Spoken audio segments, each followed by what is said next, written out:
देश में ध्रुवीकरण नहीं होना चाहिए, न सांप्रदायिक आधार पर, न जातीय आधार पर, न राजनीति ऐसे दो खेमों में बंटनी चाहिए कि जिनमें संवाद न हो, जिनमें चर्चा न हो। देश आज संकटों से घिरा है और ये संकट हमने पैदा नहीं किए। जब जब कभी आवश्यकता पड़ी संकटों के निराकरण में हमने उस समय की सरकार की मदद की है। उस समय के प्रधानमंत्री नरसिंह राव जी ने भारत का पक्ष रखने के लिए मुझे विरोधी दल के नेता के नाते जेनेवा भेजा था और पाकिस्तानी उसे देखकर चमत्कृत रह गए। उन्होंने कहा कि ये कहां से आए, क्योंकि उनके यहां विरोधी दल का नेता ऐसे राष्ट्रीय कार्य में भी सहयोग देने के लिए तैयार नहीं होता। वो हर जगह अपने सरकार को गिराने के काम में लगा रहता है। ये हमारी परंपरा नहीं है, ये हमारी प्रकृति नहीं है और मैं चाहता हूं ये परंपरा बनी रहे, ये प्रकृति बनी रहे। सत्ता का खेल तो चलेगा, सरकारें आएंगी जाएंगी, पार्टियां बनेगी बिगड़ेंगी, मगर ये देश रहना चाहिए, इस देश का लोकतंत्र अमर रहना चाहिए।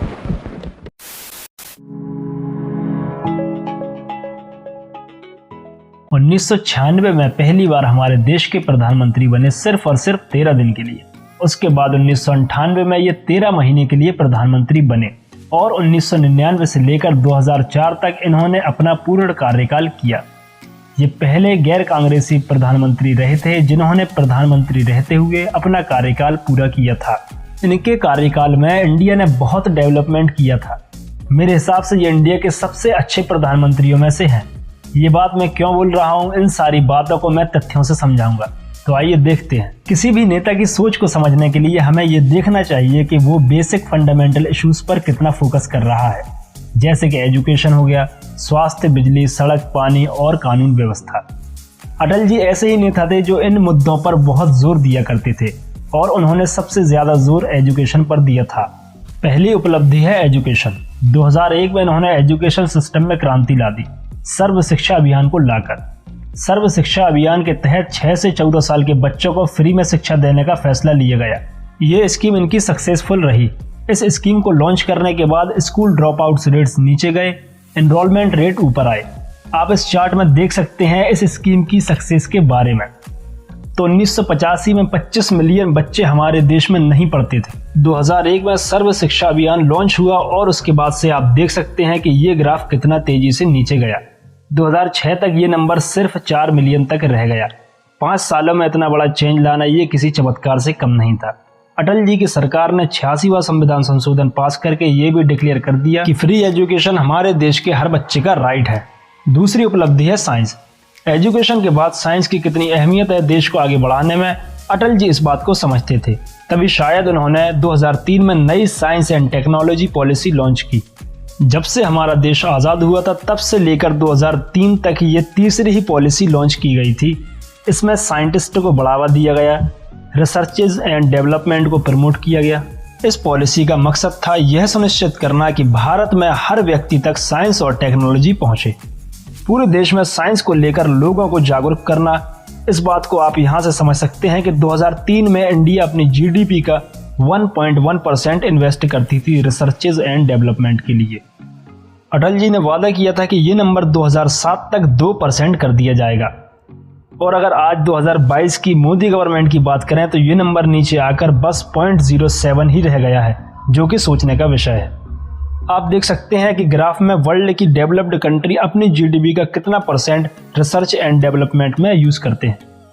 चंद्रयान 1 जो कि पहला स्पेसक्राफ्ट था चांद पर जाने वाला, इसका अप्रूवल अटल जी ने दिया था, जो कि 2008 में चांद पर गया था।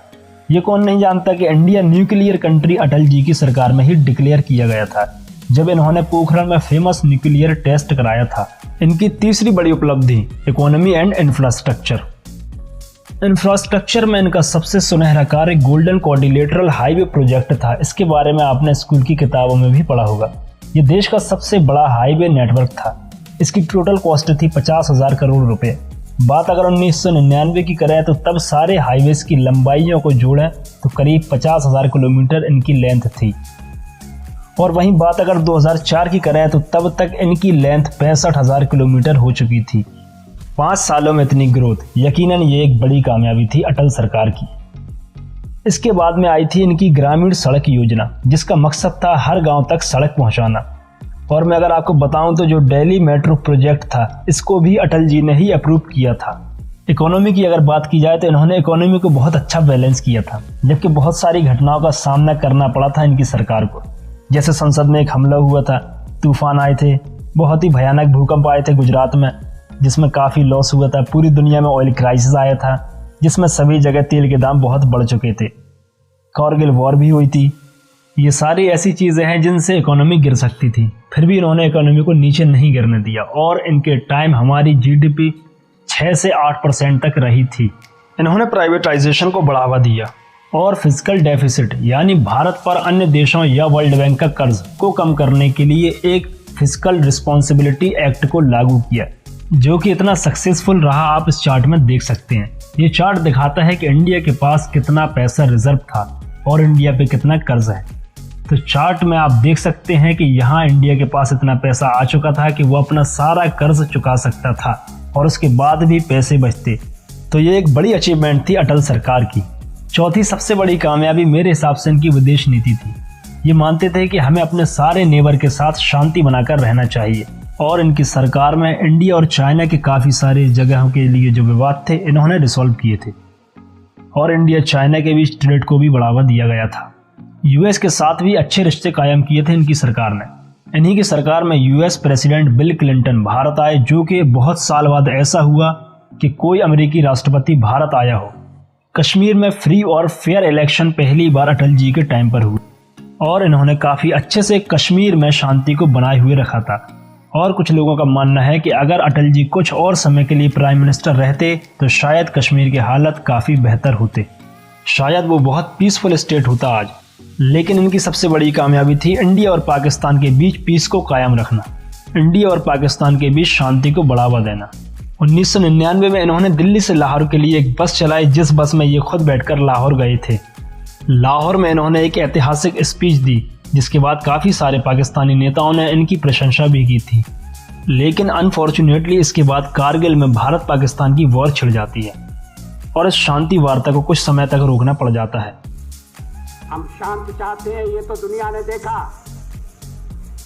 अब दुनिया ये देखेगी कि हम शांति की रक्षा के लिए और अपनी शक्ति का भी प्रदर्शन कर सकते हैं। लेकिन इसके बावजूद जैसे ही लड़ाई खत्म होती है, ये फिर दोबारा से पीस टॉक को वापस कंटिन्यू कर देते हैं। 2001 में इन्होंने पाकिस्तानी प्रेसिडेंट परवेज मुशर्रफ को आगरा बुलाया बातचीत को दोबारा से चालू करने के लिए और दोनों देशों के बीच एक सॉल्यूशन निकालने के लिए। पाकिस्तान के तत्कालिक विदेश मंत्री अपनी किताब में लिखते हैं कि दोनों ही मुल्क अपनी कई सालों की दुश्मनी को खत्म ही करने वाले थे, लेकिन किसी कारण की वजह से ये आगरा समिट कामयाब नहीं हो पाया। 5वीं बड़ी उपलब्धि थी इनकी पर्सनालिटी। ये बहुत ही डाउन टू अर्थ, जमीन से जुड़े हुए नेता थे, बहुत ही पोलाइट नेता थे। इनका एक बहुत ही फेमस वाक्य है, if India is not secular then India is not India at all. ये अपने अपोजिशन को नीचे दिखाने के लिए कभी गालियों का प्रयोग नहीं करते थे, बल्कि इनके शब्दों का चयन हमेशा ही सही होता था। बल्कि अपोजिशन में रहते हुए भी इन्होंने सत्ताधारी सरकार की अच्छी नीतियों को सराहा है। तो ये थी इनकी सरकार की उपलब्धियाँ। जहाँ इंसान के अंदर खूबियाँ होती हैं तो वहीं उसके अंदर कमियां भी होती हैं। तो ये वीडियो था इनकी अच्छाइयाँ और इनकी कामयाबी बताने के लिए, तो ऐसा ही इस वीडियो में किया गया। इस वीडियो में बस उनकी अच्छाइयाँ और कामयाबियाँ ही बताई गई हैं। उम्मीद है आपको हमारा ये वीडियो पसंद आया होगा। वीडियो अगर पसंद आया हो तो वीडियो को लाइक करें, शेयर करें और हमारे चैनल ई गुरुकुल को सब्सक्राइब करें। मिलते हैं नेक्स्ट वीडियो में, तब तक के लिए goodbye, thanks for watching.